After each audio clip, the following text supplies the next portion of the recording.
January Journal 2021. Log entry, Day 3.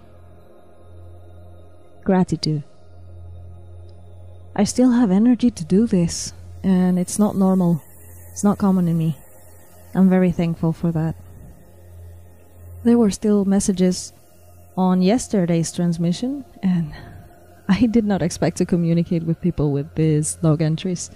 Thank you very much for your words, for your feedback. All of it is welcome and very much appreciated.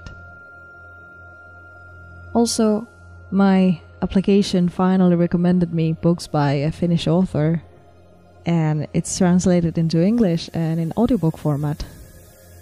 Despite one of the narrators being terrible at pronouncing even the easiest of Finnish names, I still found another book with a narrator that does a very good job with Finnish names and places. So I picked up that book and I decided it would be my companion for my reading for leisure time. Which is nice because I was not expecting audiobooks by Finnish authors. It's really nice.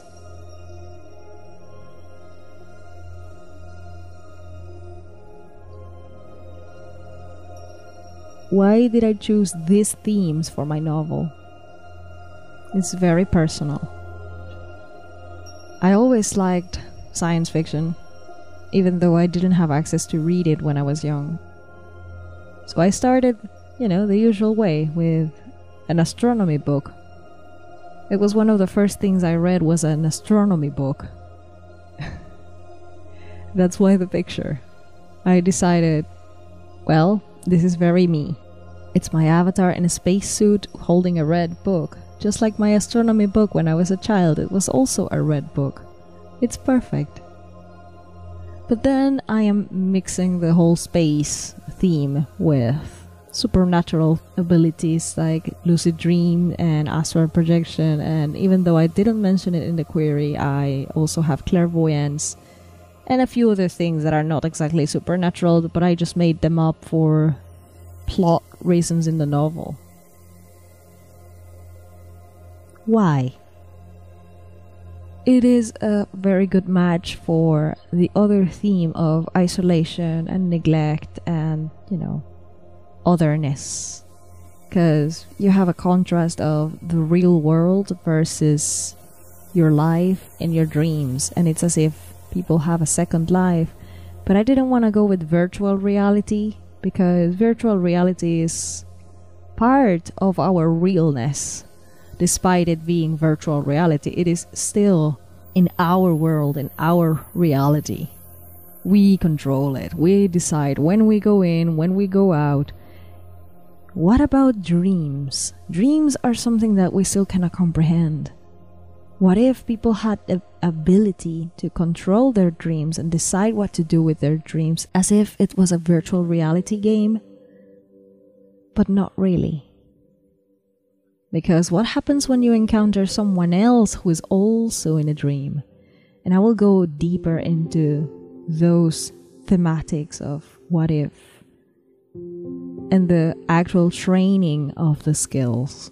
There will be some training sequences, there will be some exploration sequences, there will be some ins and outs of the things that people can do with this particular ability, lucid dreaming and astral projection, which are not the same thing, and give it a little bit of a science-y feel, because when I have read the few stories that I have read about astral projection are very fantasy, very magic, like it's magic, it's special, or like this group of people are the only ones who can do it, and I just don't like the no explanations given of the fantasy style of using astral projection and lucid dreaming. It's like, I want to have something more concrete and something that is more sort of believable, because I have been reading about this topic since I was a kid, and it's a phase. I know a lot of children like extrasensory and supernatural and paranormal abilities, and I know it's a part of childhood, but in my case it just never left. And I wanted to write a story that combined that sense of reality versus something that is reality, but for a lot of people it's just something other, that it's not part of their world, something they cannot see. And since the main characters both deal with this theme of isolation and neglect and, abandonment and otherness, what happens when you cannot escape your environment physically? One is trapped in the new International Space Station. He has nowhere to run. And the other is trapped in, this girl that I was mentioning in my previous log entry. She's trapped in a developing country where people with disabilities are just, substandard. And they will always be, because it's a cultural thing, and I don't think they will ever change. And there are some things that just never change. And I believe that, unfortunately, despite people's efforts, there will be some places on Earth where being born with a disability is just what a tragedy. So what happens when both of these characters are trapped and there is truly no way out? No wizard that comes and says, "You're a wizard and you can escape." No. What happens?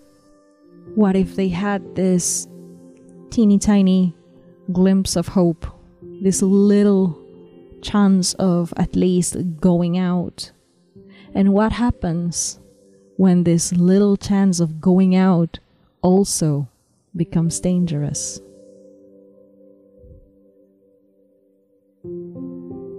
So as you see, I am very melancholic, but I also need the contrast of something good, something beautiful. And dreams could be beautiful or a nightmare. And I would like to explore that contrast. I hope it is interesting for you too. And I hope you'll get to see that book someday. For now, thank you very much for listening and for being here.